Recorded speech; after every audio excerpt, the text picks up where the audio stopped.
तो मतलब मैं बात पक्की समझूँ, आप छोड़ के जा रहे हो अपनी कंपनी को, ठीक है, कोई बात नहीं। मैं आपका रेजिग्नेशन जो है वो काफ़ी स्मूथ कर दूंगा इस वीडियो से। आपको मैं कुछ टिप्स आपके साथ शेयर करूंगा जिससे इट बिकम्स स्मूदर और आप ग्रेसफुली एग्जिट कर सको। लेकिन उससे पहले कुछ स्टैट्स ज़रूर शेयर करना चाहूँगा। कोविड को आज 2.5 साल हो चुके हैं, लेकिन कोविड ने हमें काफ़ी कुछ चीज़ें सिखाई है। अगर आप देखो, हमें ये पता चला है कि हम डेली अगर बाहर नहीं जाते हैं फिर भी हम अपनी ज़िंदगी काट सकते हैं। डेली रेस्टोरेंट में बाहर खाना ना खाए बगैर भी हम अपनी ज़िंदगी निकाल सकते हैं। हमें ये भी पता चला कि अगर हम ऑफिस डेली नहीं जाते फिर भी हम उतने ही प्रोडक्टिव रहते हैं।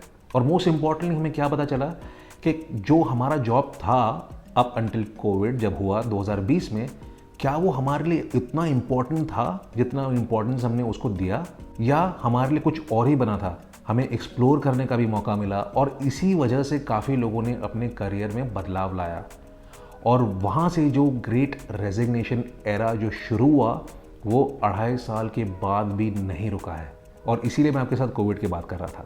अगर आप देखो, फेब 2023 तक अमेरिका में 4 million people, that is 40 lakh लोगों ने अपनी नौकरियां छोड़ दी है और ये संख्या बढ़ रही है डेली। लेकिन हिंदुस्तान में वैसा नहीं है। अगर आप इस साल का अगर आंकड़ा देखो 2023 का, तो इंडिया में स्टैट 50-50 है। 50% लोगों को लगता है कि उन्हें अपनी नौकरियां छोड़ देनी चाहिए और वो अपना नया जॉब ढूंढ भी रहे हैं। और 50% ऐसे लोग हैं जिनको लगता है कि नहीं, उनको अपने करंट करियर में ही ग्रोथ लेनी है, अपस्किलिंग करनी है, अपने स्किल्स को होन करना है और आगे बढ़ना है। आज मैं आपको ये नहीं बोलूँगा कि आप रुक जाओ और रिज़ाइन मत करो। डेफिनेटली आप करो अगर आपने अपना मन बना लिया है। लेकिन मेरा फ़र्ज़ बनता है मैं आपके साथ 2 या 3 पॉइंट्स ऐसे शेयर करूँ जिसको आप कंसिडर एटलीस्ट ज़रूर करें रिज़ाइन करने से पहले। So what are the 3 things that you should consider before resigning. Point number 1, क्या आप जिस ऑर्गेनाइजेशन स्लैश कंपनी में भी काम कर रहे हो, is it right for you. Point number 2, is your position right for you. आप जो करंट पोजीशन में अभी हो, क्या आपके लिए वो सही है या नहीं। और पॉइंट नंबर 3, क्या आप जिस पोजीशन में हो, will it put you in a track और are you in the career track जो आपका गोल है लाइफ में। ये 3 चीज़ें बहुत ज़्यादा इंपॉर्टेंट है। और अगर आपका आंसर इन तीनों में या किसी भी एक में अगर नहीं है, ना है, तो डेफिनेटली आप सोच सकते हो कि आपको अपनी कंपनी चेंज करनी है। मगर आपको लगता है कि ये तीनों में आप पॉजिटिव हो, आपको लगता है आप सही कंपनी में हो, आप सही पोजीशन में हो और आपका जो करियर ट्रैजेक्टरी है, जो करियर पाथ है, अगर वो भी राइट सेट ऑलरेडी है, आपको टाइम लगेगा, लेकिन अगर आप सेट हो तो मैं आपको बोलूँगा आप रुक जाओ, आप अपस्किलिंग वाले रूट को पकड़ो, जो बाकी 50% है हिंदुस्तान में, आप वहाँ जाओ, आप रिज़ाइन ना करें। लेकिन आपने अगर मन बना लिया है और ये 3 चेक बॉक्सेस टिक ऑफ करते हैं, तो अब मैं आपके साथ शेयर करूँगा how do you quit your job gracefully. Point number 1, no gossiping. बहुत बार ऐसा हो जाता है जब हमको लगता है हमें हमारी नौकरी छोड़नी है तो हमें हलचल हो जाती है, हमारे दिल के अंदर में एक उत्सुकता जाग जाती है, हम क्यूरियस हो जाते हैं, एक्साइटेड हो जाते हैं कि आगे क्या होने वाला है। उस चक्कर में हम उन सारे कलीग्स को जिनके साथ हम क्लोज है कंपनी में, उनके साथ बातें करना शुरू कर देते हैं। हम उनको बोलते हैं यार मैं तो अब रिज़ाइन करने वाला हूँ, जैसे ही मुझे सैलरी मिलेगी फर्स्ट वीक में अगले महीने मैं रिज़ाइन कर दूँगा। आपको लगता है कि आपके कलीग्स किसी के साथ शेयर नहीं करेंगे और आप ये एक्सपेक्ट भी करते हो, आप उनको बोलते हो स्पेसिफिकली कि भाई प्लीज़ किसी के साथ शेयर मत करना, ये टॉप सीक्रेट है। लेकिन क्या आपके कॉलीग्स आपकी सुनेंगे? क्या सारे ऐसे हैं? कोई ऐसा कॉलीग होगा या होगी जो डेफिनेटली आपकी बात लीक कर देगा या कर देगी और लोगों को पता चल जाएगा। उससे आता हूँ पॉइंट नंबर 2 पे। सबसे पहले आपके मैनेजर को पता चलना चाहिए कि आप जॉब छोड़ रहे हो। इमेजिन आपने इतनी गॉसिप कर दी ऑफिस में, लोगों को पता चल गया है, आपने किसी को बोला मत बताना मैं जाने वाला हूँ, उसने किसी और को बोला मत बताना ये जाने वाला है, ऐसे करके ये जो चेन है वो चलती गई। इवेंचुअली ये जो चेन है आपके मैनेजर तक चली गई। और सबसे ख़राब बात क्या होगी, जब आपके मैनेजर को वाया गॉसिप के थ्रू पता चलेगा और आपसे पता नहीं चलेगा। ऐसा बिल्कुल भी नहीं होना चाहिए, which is absolute the wrong way. ये ग्रेसफुल एग्जिट नहीं होगा। इसीलिए आप मेक श्योर करें कि आप पहली बात तो एब्सोल्यूट गॉसिप ना करें, किसी को भी ना कुछ बताएं, मुंह बंद रखें अपना। और पॉइंट नंबर 2, सबसे पहले अगर आप रेजिग्नेशन वर्ड यूज़ करें अपने ऑफिस में अपने कैंडिडेचर को लेकर, तो सबसे पहले सिर्फ अपने बॉस को या अपने मैनेजर से ही बात करें। और पॉइंट नंबर 3, जब आप अपने बॉस को इन्फॉर्म कर रहे हो तो प्लीज़ मेहरबानी करके, क्योंकि मैं काफ़ी बार ऐसे गूगल पे भी देखता हूँ, कुछ लोग पूछ भी लेते हैं मुझे अलग से कि how should we resign, how do I resign on phone, how do I resign on message. आप ऐसा सोचे भी ना, क्योंकि this is nothing to do with graceful exit. कभी भी अगर आपको एग्जिट करना हो अपनी कंपनी में तो कभी SMS ना भेजें, कभी भी एक व्हाट्सएप ना भेजें, कभी भी एक टेलीफोन पे आप रेजिग्नेशन ना दें अपने बॉस को। आप फेस टू फेस जाएं उनके ऑफिस में, उनके कैबिन में, उनके साथ बैठे, आंखों से आंखें मिलाकर आप अपना रेजिग्नेशन दें। That is the right and the professional way to do it. Point number 4, आपको ये भी बॉस से जैसे आप बैठ के बात करोगे कि मैं बॉस रिज़ाइन करने वाला हूँ, डेफिनेटली वो आपसे रीज़न पूछेंगे कि आप क्यों जाना चाहते हो। तो अगर आप मुझसे पूछोगे तो आई बिलीव, और ये मेरी पर्सनल पॉलिसी भी है हमेशा के लिए, B absolute straight forward and honest. Transparency, honesty and straight forwardness के सामने कुछ भी उससे बेटर है ही नहीं।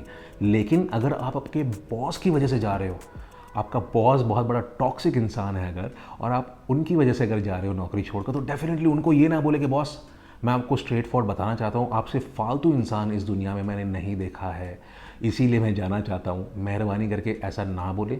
उस समय आपको थोड़ा डिप्लोमेटिक होना पड़ेगा, लेकिन आप डेफिनेटली ऐसे रीजंस दें डिप्लोमेटिकली जिससे आपका ब्रिज जो है वो मेंड बना रहे, टूटे ना, और उससे आप आगे भी बढ़ सको। आपको ब्रिजेस बर्न नहीं करने हैं जब आप जा रहे हो। पॉइंट नंबर 5, बहुत बार ऐसे हो जाता है, हमको पता चल जाता है कि किसी ने रिज़ाइन कर दिया है। कैसे?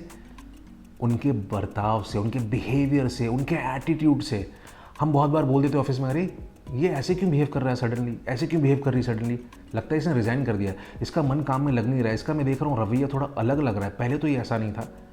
तो ऐसा डेफिनेटली ना करें। आपको हिंट्स नहीं देने लोगों को, नॉन वर्बल डम शराड्स नहीं चल रहा है कि आप लोगों को बताएं कि भाई मैंने एग्जिट कर दिया है, मैंने पेपर डाल दिया है, अब तो मैं वापस हनीमून फेज़ में चला गया हूँ / चली गई हूँ। ऐसा डेफिनेटली ना करें। आपने जिस पैशन और जिस कमिटमेंट और जिस एक्साइटमेंट के साथ में अपना रोल जब शुरू किया था डे 1 को, आप उसी लेवल को रख के मद्देनज़र रखते हुए आप एंड तक काम करें। लोगों को पता ही नहीं चलना चाहिए आपके काम से कि आपने रिज़ाइन कर दिया है।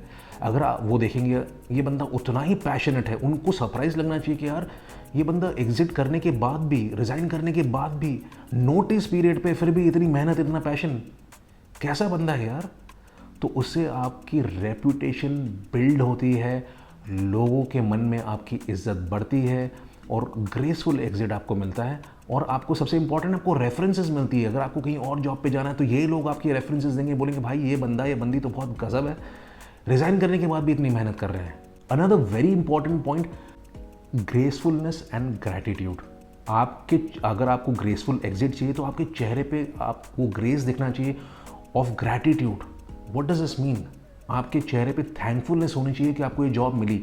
बहुत बार ऐसा हो जाता है कि हमारा जो करंट मैनेजर होता है, जिसकी वजह से हमें जॉब मिली होती है इन द फर्स्ट प्लेस, हम जब रिज़ाइन कर देते हो हमारा रवैया इतना ज़्यादा बदल जाता है कि हम हमारे बॉस को ही इग्नोर करना शुरू कर देते हैं, नेगलेक्ट करना शुरू कर देते हैं, हमारे आंसर्स आड़े टेढ़े हो जाते हैं, हम उनसे डील अलग तरीके से करते हैं। हमें लगता है हमें क्या लेना देना है, ये तो अब मेरा बॉस है नहीं, मैं तो जाने वाला हूँ, 1 महीना बाकी है, 15 दिन बाकी है। तो हमारा जो रवैया, हमारी बोलचाल, हमारे जो वर्ड्स हैं हमारे बॉस के सामने, वो अलग हो जाते हैं।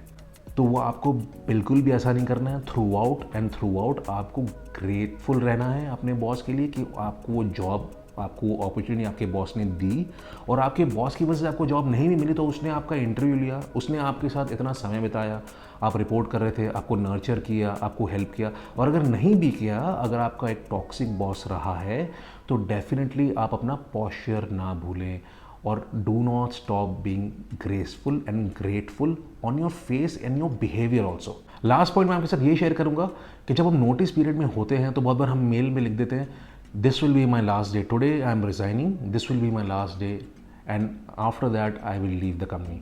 ऐसा ना करें। मुझे पता है कि आपके पास हक है। अगर आप प्रोबेशन पे हो तो आप बोलोगे भाई मेरे पास तो मैं 1 वीक में भी जा सकता हूँ। अगर आपका प्रोबेशन ख़त्म हो गया, आप परमानेंट एम्प्लॉई हो, तो अगर आप एक लोअर ग्रेड पे हो तो हो सकता है 1 महीना हो, सीनियर ग्रेड पे हो तो 2 महीना भी हो सकता है, और काफ़ी कंपनियों में तो ऐसा भी होता है कि 3 महीना भी होता है नोटिस पीरियड। तो आप वो नोटिस पीरियड नेगोशिएट करें अपने मैनेजर के साथ। नॉट नेसेसरली कि आपको उतना टाइम सर्व करना है, और इट्स नॉट इवन नेसेसरी कि आपको उतना टाइम सर्व करना है क्योंकि आपका राइट है। आप अपना हक ना जताएं इसमें, आप अपने मैनेजर के साथ बैठें और उनके साथ तय करें, अपना वर्कलोड बताएं कि आपके पास कितना काम बाकी है, और प्रैक्टिकली बताएं कि कितना काम आपका बाकी है जो आप हैंड ओवर दोगे, तो कितना समय लगेगा उसको देने में। अगर आपको लगता है 1 महीना में काम हो जाएगा, तो एक लॉजिक प्रोवाइड करें अपने मैनेजर को, एक बॉस मुझे पता है मेरा 2 महीने का नोटिस पीरियड है, लेकिन मेरा जो काम है मेरे हाथ में आज, वो मैं 1 महीने में हैंड ओवर पूरी तरीके से दे सकता हूँ। और सबसे इम्पॉर्टेंट पॉइंट तो ये है, जैसे कि 1 महीना ख़त्म होने आता है नोटिस पीरियड, और मान लो आज आपका लास्ट डे है, तो उसमें भी आप अपने मैनेजर को, अपने कॉलीग्स को ये बता सकते हैं कि बॉस मैं जा तो रहा हूँ, आज मेरा लास्ट डे है, लेकिन ये मेरा पर्सनल नंबर है, अगर आपको कुछ भी रिक्वायरमेंट हो, मुझे पता है कि पहले 7 दिन 10 दिन, वो भी बता दें कि कितने दिनों तक, पहले 7 दिन पहले 10 दिन अगर आपको कोई भी इशू आता है तो आपको मैं रिमोट सपोर्ट फ़ोन पे ज़रूर, आपको कुछ भी पूछना है मेरे काम को लेकर, कोई भी डाउट हो, कोई भी क्वेश्चन हो, किसी नए को हायर कर रहे हो, उसको मुझसे कुछ पूछना है, तो डेफिनेटली वो मुझे कभी भी इस नंबर पे कॉल करके पता कर सकता है। आप टाइमलाइन भी दे दें, मतलब ऐसा नहीं कि 6 महीने के बाद आप ये बोलो कि अगले 1.5-2 साल तक मैं अवेलेबल हूँ, ऐसे करने की कोई ज़रूरत नहीं है। आप टाइमलाइन दे दो कि अगले 7 दिन तक, अगले 10 दिन तक मुझे आप रीच आउट कर सकते हो। तो ये सब सारी चीज़ें जब आप करते हो तो आपका बहुत ग्रेसफुल एग्जिट होता है, लोगों को पता चलता है ये बंदा, ये बंदी बहुत मैच्योर है, बहुत प्रोफेशनल है, और जिससे आपको future employability with the same organisation बढ़ जाती है।